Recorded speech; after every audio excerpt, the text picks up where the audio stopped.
This is the Debunking Economics Podcast with Steve Keen and Phil Dobbie. The Archives. Episode 183. Does the UK economy need the royals? So Harry and Meghan have had enough. In fact, it's so bad they're even prepared to spend half their life in Canada. Is this the beginning of the end of the royal family? Of course it isn't, but it does give us an opportunity to ask whether the royal family is worth it for all it costs. And nobody seems quite sure on what that number actually is. Do they provide a return? Isn't the money better spent on hospitals and schools and other good stuff like turning Big Ben on for Brexit night? Yeah, it's a bit of a different podcast today. It's more gossip and populism and less deep economic thinking for a change. It's the Debunking Economics Podcast with Professor Steve Keen. I'm Phil Dobbie. Welcome along.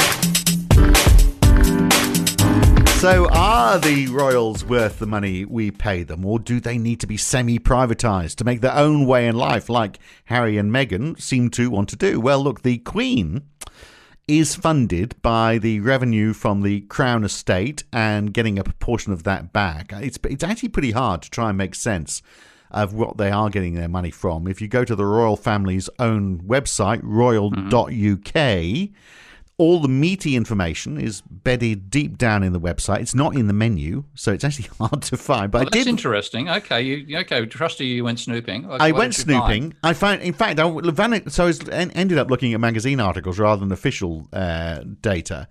But so a figure that was in Vanity Fair that the royal family, they say, costs each taxpayer 69 pence a year. So certainly the expenditure on the sovereign grant is £67 million a year, which doesn't seem a lot, especially when the Crown estate is giving £330 million to the Treasury. So it looks like the royal family is costing us, I don't know, somewhere between 70 pence. I've seen other places saying it's about £1, but somewhere of that ilk. But that money is being determined by how much money is being earned from things like the Crown estate. So in effect, you could say, and I've heard this argument, that the royal family is actually costing us nothing because they're raising revenue. But, they've got a property portfolio worth 12 billion, including sort of Regent Street, a shopping centre in Worcester, all the various palaces, country retreats. They've got hectares of land across the country. The Grand Duchy of Cornwall owns a huge chunk of the West Country. So the money that's being earned from that, they're basically giving that back to us and then taking a large slice for themselves. But of How course, large is the slice compared to what is the rough ratio? I think it's 15 or 20%. I think they're taking back, which seems like quite a lot given that the assets are quite large. Yeah, I mean, it's a case of the devil you know versus the devil you don't. If that actually was privatised or it turned into public ownership, you wouldn't see much of a change, and you'd lose the entertainment value of watching the tabloids talk about Meghan and Harry. Right. So I'm ambivalent on this whole one. I mean, there's an extent. I think I am too. This is going to be a very boring conversation, isn't it? Unfortunately, yeah, we agree. I mean, we agree. We don't know what we're talking about. So, well, no, look. I mean, I think. It's what I don't get is that they own these portfolios. Some of them are a bit strange. So I can understand that the royal family would own Windsor Castle and Balmoral and Buckingham Palace. I don't get why they own a property portfolio that includes Regent Street, a shopping centre in Worcester, and bits of land around the place. I don't understand why they would be and running this basically as the Crown estate, running it as a company. It's got a CEO. They're managing that money, and then and trying to maximise that. Why is the royal family doing that? Why wouldn't we be saying no? This, why are we taking money that we're giving them and some of the assets that they've had in the past to invest in further assets rather than just leaving that to the free market? Why would they own a shopping centre in Worcester, for example? Well, they used to own the entire country. I mean, this is the we go back to the day where freehold actually means that you hold all the land is owned by the king or the royalty, fundamentally in the British legal system. And when you buy a freehold or a leasehold, and the crazy land system, and I couldn't believe how complicated the British land ownership system was. But buying freehold doesn't mean you've got it indefinitely for yourself. It's actually at the whim of the king. It's still a remnant of the days. Well, leasehold, you mean? No, even freehold. Right. Okay, freehold doesn't and the same thing applies. And Australia has a far more well-designed land ownership system with what's called the Torrens title. When you hold freehold, you have that indefinitely. There's no such thing as buying a lease off somebody else. A lease is a totally different thing, where you are leasing a property off the landlord, and you know, 6-month lease or 1-year lease. The property I was living in the UK. The people who own the leasehold, or their leases are about to expire, and they were debating with the freehold owner whether they should extend it for 75 years or 150 years. So it's a crazy complicated system. And this again reflects the old feudal days of the society. But fundamentally, everything, because the state was formed in its feudal days, the remnants of that still exist in our capitalist world now. And fundamentally, any land you own in the UK, I understand, this is certainly the case in Australia, you own at the behest of the Crown. It isn't an absolute ownership. It might be in a system which didn't have its legal system evolved during a feudal period. So, you know, you've got a choice. You want your landlord to be a feudal remnant, or do you want to be a capitalist remnant? On that particular front, I'm still rather ambivalent. If you didn't have them owning Regent Street, you have who's the potential capitalist owner of Regent Street? What sort of British capitalist could you think of? That would Lord Sugar be a potential example? I'm sure he hasn't got that amount of money. But it would be a private equity firm, wouldn't it? That you'd be answerable to. Probably not a British private equity firm. You know, it would probably be foreign money that would be. Not Saudi Arabian. So in that sense, I'm not. You know, it is just one of those interesting historical quirks that the British royal family owns as much as they do. Directly, of course, they own everything legally. They own a certain amount directly, and that's where their revenue comes from. If you kick them out and put anybody else in charge, I don't know about. I don't think I'd be going off to read the gossip pages about Lord Sugar if he bought any bits and pieces. No. Or Mr. Sugar. It would be after that. But it is just. So the question then becomes: okay, if they've got that, they're making money out of it. The question is, how much do they take back and to look after themselves? And I think the figure is about £300 million a year. And I must admit, I found all these numbers a little bit confusing, trying to get to an accurate one. But if we say it is 300 million. It actually doesn't sound like. I mean, it's a lot of money, but it's not in the scheme of things. It's not a great deal, is it? When you think that one of the things people think about when they think of Britain around the world is the royal family. Yeah, I mean, it's been well marketed. In fact, I think I'm in the Netherlands a lot of the time now, as you know, and they've got a royal family here, but they don't have any. With an Australian. Huh? With an Australian. No, that's Denmark. Sorry. Oh, Denmark, of course. So, something is Australian in the state of Denmark, not in the state of Netherlands. That's right. Sorry, I do apologise. Yeah. So what about your role? I mean, you don't see a lot of them, do you? Or I mean, the place that I've bought in Amsterdam is a 300-metre walk from their palace. Right. And it's a much more physically accessible building than Buckingham Palace. There's no gate surrounding it, for example, but nobody comes to the Netherlands for to get high on the royals. They get high on other stuff over here. But in the UK, yes, it is definitely a tourist attraction. So you look at it, okay, yes, they might be taking say 15% return when a landlord effectively might, in terms of total revenue, and a landlord and a normal one might take say 10%. But there is also the marketing element to them. The question is, how long is it going to last? Because because they're all losing interest very quickly. Well, I mean, there was a company called Brand Finance in 2017. They tried to put a value on the whole thing, as brand companies do. So they say the tangible assets, the Crown Estate, the Duchy of Lancaster, the Duchy of Cornwall, the Royal Collection, including the Crown Jewels, all of that they reckon is worth, or was worth a couple of years ago, £25.5 billion. And then they said, you can add the intangible value, so the benefits that the monarchy provides to the UK economy, like tourism, for example, diplomacy, all that sort of stuff.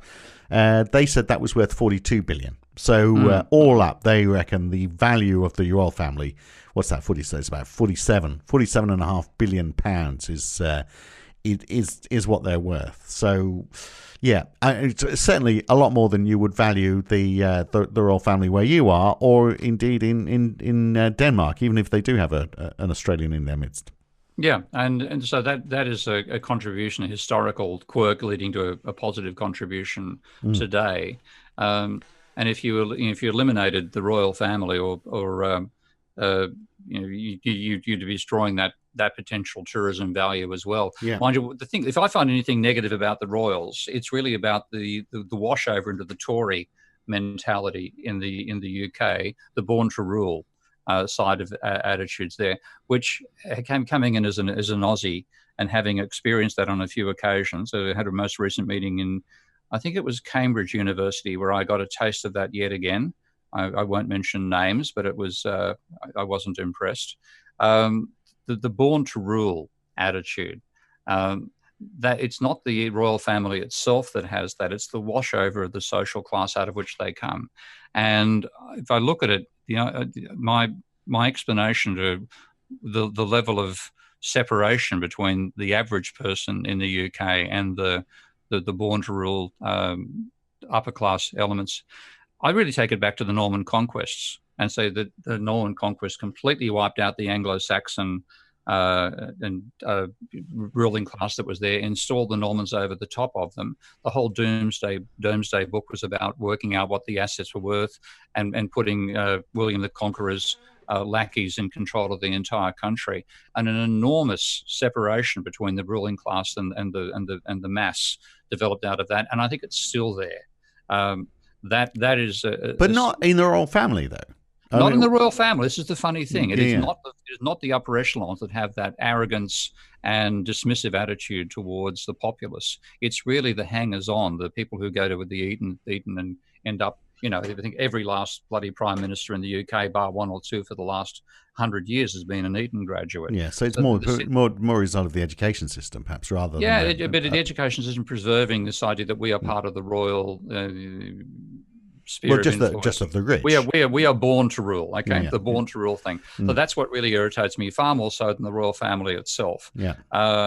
And in some ways, I mean, it's a fascinating sociological experiment to watch what's happening with them right now with the whole Harry and Meghan routine. So that's the interesting thing, isn't it? Because Prince Harry is in effect saying that he wants to privatise his bit of the royal family. He wants to stay associated with the family, but he wants to earn his own money, but he wants to live off the name. So now, if it was a company, they'd charge him fees, wouldn't they, to use the brand? But and is this the first sensible step in a royal family that fends for itself for a bit more, or is it a dangerous direction that he's taking the royal family in?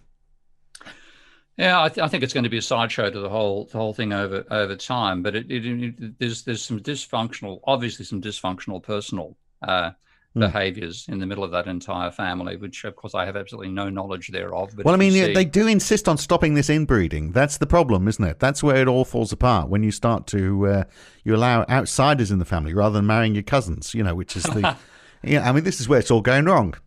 Well, we tend to forget that the First World War was in large part due to the fact that too many of Queen Victoria's descendants were running the various royal families of Europe, and up into and including the Russian royal family. So the inbreeding was far more dangerous back in the days when they actually run things, and when they were just became a sideshow for entertainment, as they seem to be now. There's a lot of costs anyway, aren't there, which we would have to incur if we weren't paying the royal family through the royal family for them. So a big chunk of the expenditure on the royal family is actually on property maintenance, about 38 million a year. That's part of our heritage, and that seems fairly small bickies, really. Because we've got to maintain Buckingham Palace. We're not going to turn it into a hotel. If we did, by the way, it's worth about 2.5 billion apparently. But if we sold it for 2.5 billion, someone would struggle to run a profitable hotel based on that. So it's a bit of a meaningless. It's too far from the city. Yeah, you got exactly Green Park getting in the way. Yeah, too far of a walk. Well, you'd have to turn Green Park into a car park, wouldn't you? A multi-story car park. But I think that's an idea. Yeah. But I think if you spend that amount of money, then you're going to find it very difficult to actually charge a room rate that people are going to be able to pay. We look at Windsor Castle. I mean, these are things, it goes back to the days of William the Conqueror. I mean, we are keeping it in a working condition rather than a lot of our old buildings, which are in a derelict state. So the one thing the royal family is doing is keeping these as living, working buildings. So that's got to be a good thing. And all of that helps tourism. So we've got 40 million people visiting the UK each year. Half of them are visiting the UK. 40% of them are here on holiday. They're spending about £25 billion in the country each year. I suspect if we didn't have the royal family, a chunk of those might disappear. Yeah, and I think, again, there's extent to which humans should respect their history more than they do. The extent to which there's been destruction of historical monuments and losing the connection to your past history, even if you don't like the fact that it was something which was feudal and, imposed by a foreign invader and so on and so forth. It's maintaining your long-term memory. So even though the current ones seem to have short-term memory loss problems, I think it's important to maintain that long-term history of where our civilization came from.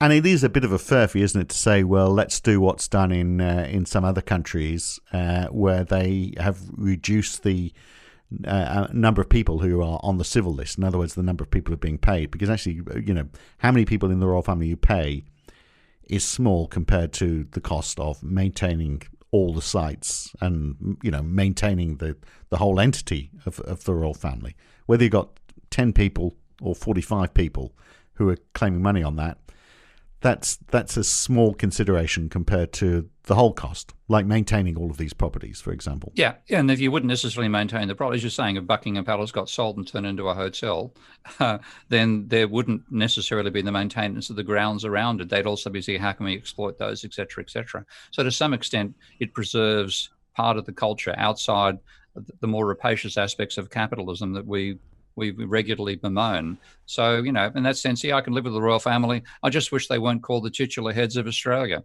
Yeah. There's another thing. Royal family, but we've moved along long enough not to have a governor general. Absolutely, we need to. And Australia needs to break off so it can start its own royal family. God, the Morrisons, wouldn't that be great? Yeah, well, he believes in. Well, I think Bert Newton or someone like that, perhaps. Like, how are Harry and Meghan going to, how are they going to survive if they lose their income from the Duchy of Cornwall, which is where they get their money? That gives them about $2.5 million a year between them, apparently. But $2.5 million again, it's like that's a lot of money to the average Sun reader. Who probably is a big supporter of the Royals, but $2.5 million 100 times as much, yeah. But $2.5 million. I mean, Scarlett Johansson made $40 million last year. So I mean, if the Duchess of Cornwall can get a part in an Avengers movie, and Harry can be the new Superman, they're quids in, aren't they? I mean, this is it. She's from a background where you can make a lot of money, so maybe they will make a go of it. And it does that. I mean, I've been watching the news over the last week or so, thinking, who cares? And does it matter if they want to break off from the royal family? I mean, they're not in line to the throne. They don't change the value of the institution in any way. If they are going to cost us a bit less, might save me a penny a year.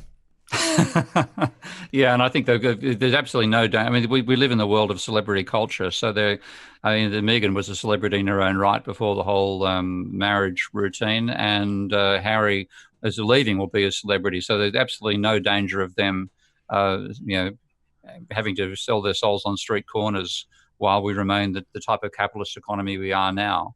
So they're going to do very nicely out of the whole thing. The royal family itself, I mean, what a shake-up. To have somebody saying, I want to leave the royal family. It's only happened once before, and for reasons of marriage back in the Second World War. To happen this time after the marriage has happened and saying we want to leave, it'll do the tabloids a lot of good. It will. Meanwhile, in Denmark, I was wondering I wanted to see how much Mary was getting. So Mary, for those who don't know, was the Aussie girl I think she was working in real estate. She met a Danish prince, the Frederick, the Crown Prince of Denmark, at the Slip Inn in Sydney during the 2000 Olympics. What a wonderful way! And do you know what? I think I actually was there that night as well. That's the curious thing. You blew your chances, mate. You were already married. I know, that's right. Yeah. And there I was. I was in my short skirt and my stilettos, and it didn't work. That's right. I could have, yeah. But so I was wondering how much she gets paid as a Danish royal. In Denmark, there's the royal family. The total state subsidy to the royal family is about 15 million. There, I think now, unless you are in direct line to the throne, you don't basically get any money whatsoever. So it's a whole different quantum in terms of cost to the state. But then, no one goes to Denmark to see the royal family, do they? No, and that's the thing. The Brits have got this. They are the last major empire at the sort of decline of feudalism and the rise of capitalism, and now we have a world where tourist attractions can be a major form of revenue, and it's the only royal family that has that status. If we've been dominated by the Danes. They'd be going to Denmark instead. So there is something unique about the British royal family. I must say, enjoying you talking about fondly about feudalism, something you rally against, and let him. Here you are, you're loving it. Feudalism. You like my brother who says he's a staunch anti-royalist. Every time there's any royal occasion, he's got a street party. He's rolling out the Union Jack bunting in the street, and he's part and parcel of it all.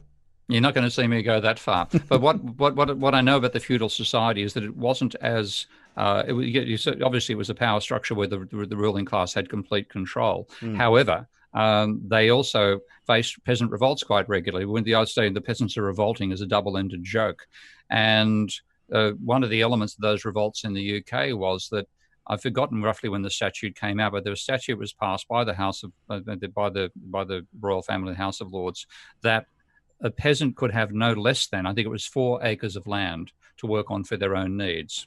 And I think there was a set maximum number of days they could be required to work on the royal estates as well, which meant that a lot of the peasant life was working for 2 days and relaxing for 1. So in that sense, there were potentially more rights, effective rights, even though you had no political power, more formal political power. Some better controls and better guarantees for the poor in society than you have now, where you see masses of homeless everywhere. London, in some ways, I think, being the world capital for homelessness. So the feudal society had its checks and balances as well, potentially better than we get into capitalism, where we say, let's remove the checks and balances and let the market decide who gets what. So, yeah, I've got some residual fondness for the feudal period. And you look at, where we are on the world stage, and if it is costing us 300 million, it's not costing us that. But if we took in all the income that they were getting and claimed it all directly, then it would, they are costing us 300 million. We've talked about the tourism benefits. There's also the diplomacy as well. I mean, how much influence does the royal family have? For example, will we get a better trade deal out of the United States because we rolled out the red carpet for Donald Trump, and everyone came and apart from Princess Anne, God bless her, everyone came and shook his hands and gave him a good show and all the pomp and circumstance, and he loves coming over here for that. So, and I think maybe other world leaders the same. Is Britain standing in the world better than it would be? Well, it has to be, doesn't it? It's got to be better headed by the Queen than headed by Boris. Yeah, we have a significance which is outside the actual economics event, which has been declining for a century. It is a relic which has some residual value. And again, like maintaining the history and the culture, I can cope with it. It's the scale of spending and the scale of revenue back means that you can't decide this on the issue of costs. So yeah, I can handle the royal family, and it's actually I must admit I need a bit of a break from the heavy work that I do regularly, and the Harry and Meghan soap opera is a reasonable piece of entertainment. And I guess also, I mean, there's the whole charity thing as well. So if you've got a whole bunch of people, and I know you like the idea that, for example, we should all, there should be a universal basic income. Yeah. Well, they're a bit of a test bed for that, aren't they? It's just that the amount of money we're paying them is slightly more than we might imagine. Universal outrageous income. Universal outrageous income, absolutely. But I mean, so what do? Well, they've got to fill their time, so they go, well, okay, we'll go to charity events, we'll help raise money, we'll become advocates for this and that, so long as it's not too political.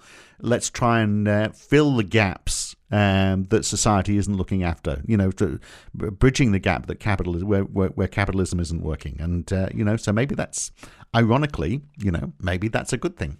Yeah, a bit of a counterpoint. You're letting us know that there actually was a different social system once to capitalism, even though they're now heavily embedded in the whole thing, and it's all become a fun form of marketing and tourism revenue. It reminds us there are different ways to organise society, and that's not a bad thing to be reminded about at times like the current. Well, there we are. Good on the royal family then. Yeah, so we don't disagree. What a pain. We didn't have a fight. What a drag. Yeah. Well, I mean, I've spent my entire life with disinterest in the royals, but mainly